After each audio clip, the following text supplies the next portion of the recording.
You get on the first tee and all of a sudden your hands start to shake and you hit it 50 yards offline. Today I want to bring you through a simple 3-step process that is going to allow you to hit your driver straight every time.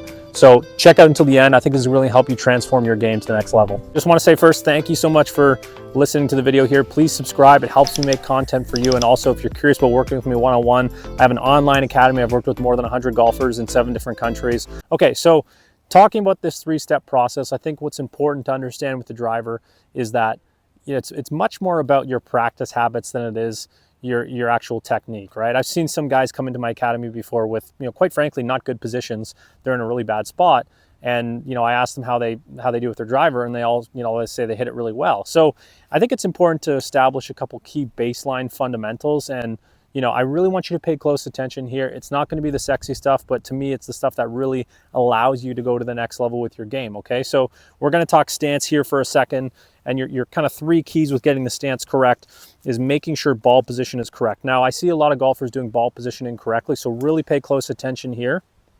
Where I want to start in my setup is with my feet nicely glued together, and that makes it so much easier for me to understand where my face angle and my setup needs to be. So I create this straight line with my shaft line, and that's kind of like, imagine an alignment stick going through my feet. I'm going to take a baby step here and then a bigger step there. Okay, so when I look at my feet right here, there's a slight bit of flare to my lead side, which most golfers are going to do. So just pay close attention to that, because you might accidentally get your foot flared out to your big toe. Now that's an important thing to make sure with ball position, is that your ball position goes on the inside of the lead heel, not out on the big toe, not behind the heel, but right in line with the heel. Okay, so I got that set up there, and then this foot here is going to go slightly outside my shoulder line, because it allows for me to create a shoulder angle that's up like this. So when we think about the driver, right, what kind of motion do we want through the ball?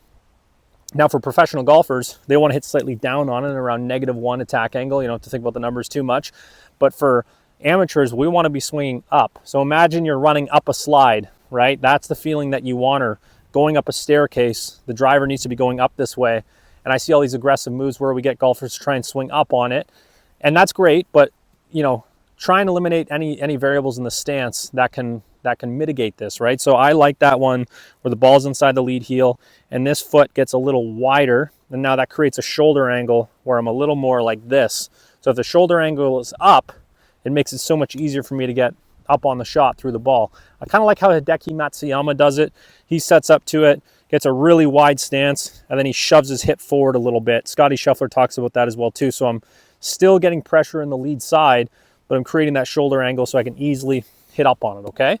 So that's number 1, is get the ball position right, the trail foot, and then the shoulder slant. So that's as boring as we're gonna do today, but again, take care of those little details first before you go into anything else with your driver, because I think it's such an important detail. Now, I'm gonna steal from one of my idols, David Duval. He talks a lot about matching the rotation of your body with the release of your hands, which I think is very important. And almost look at it this way. The more I rotate, right, that's going to take care of hooking the ball, okay? And the more I release the hand, that's going to take care of slicing the ball. Now we get a matchup of hook and slice, then all of a sudden we're hitting it really well. So what should we think about with a release, right? When I release the ball, I almost think about skipping a stone across a lake like that. Now I'm getting into more of a bend, and I'm flipping it here, right, behind the ball. So if you tend to slice it, I think this is such a great feeling for you. Now, if you hook it, work more rotation into your swing, but I'm gonna talk to the slicers, because that's probably the majority of you today, where you leave it out to the right. Let the trail hand feel really loose, okay? And that's what David Duval talked about, is folding the trail hand. So I'm not taking this trail hand and flipping it, right? You see how my elbow went this way? I'm keeping it in, but I'm folding it up around my body. So what I had 2 years of playing professional golf where my miss every like 4 or 5 drives was 30 yards to the right.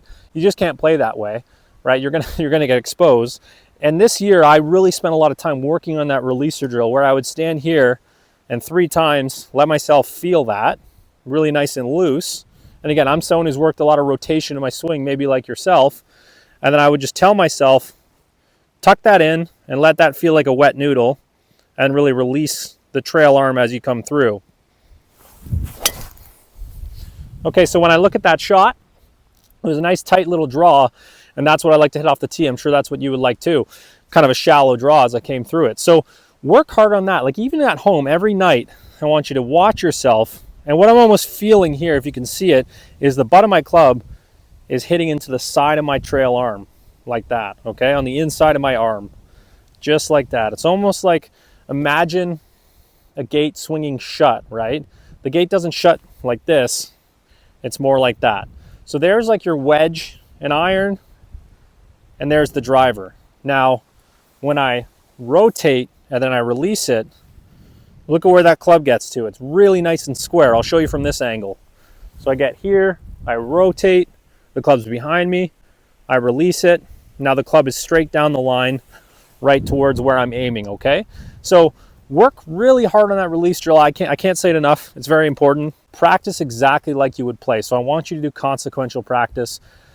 Take one setup feel, okay? Probably this. One swing feel, probably that. And that's all you're going to care about. So you really got to keep it very simple. Focus on one thing at a time, right? You know, men can't multitask. It's pretty obvious.